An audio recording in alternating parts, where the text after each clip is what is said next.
That time check was brought to you by PhilHealth. Sa PhilHealth, panatag ka dito. That news was brought to you by ACS Manufacturing Corporation, ISO certified, world-class quality. ACS.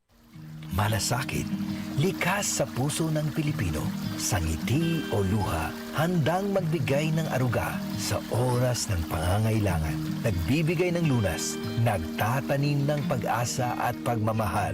Maging mahabagin kayo sa isa't isa at magpatawad tulad ng pagpapatawad sa inyo ng Diyos. Ephesians 4:32. Malasakit, ikaw ay Extraordinary Pinoy, brought to you by MX3 Coffee and Tea. Halina't umasenso sa Balitang Land Bank. Hatid sa inyo ng Land Bank. Your future powered by Land Bank.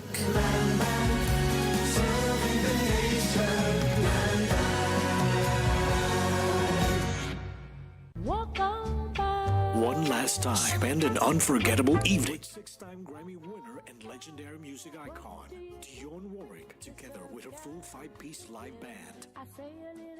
Friday, January 24 at the New Frontier Theater, performing her greatest hits and favorite songs.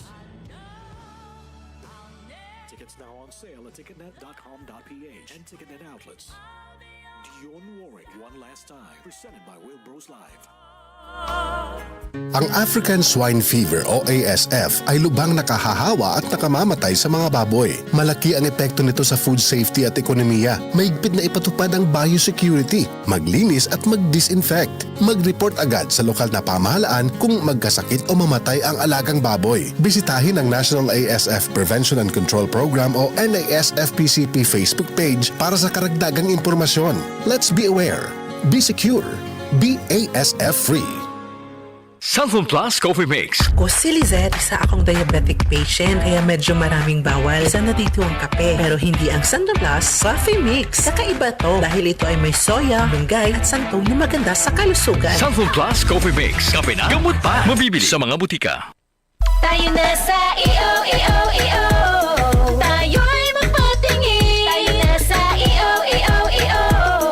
Sila'y eksperto at magagaling. Tayo na sa EO.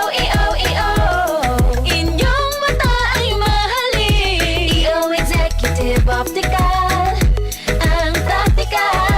EO Executive Optical, ito'y practical. EO.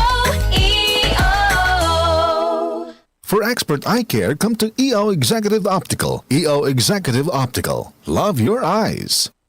DCXL News, ang himpilan ng RMN.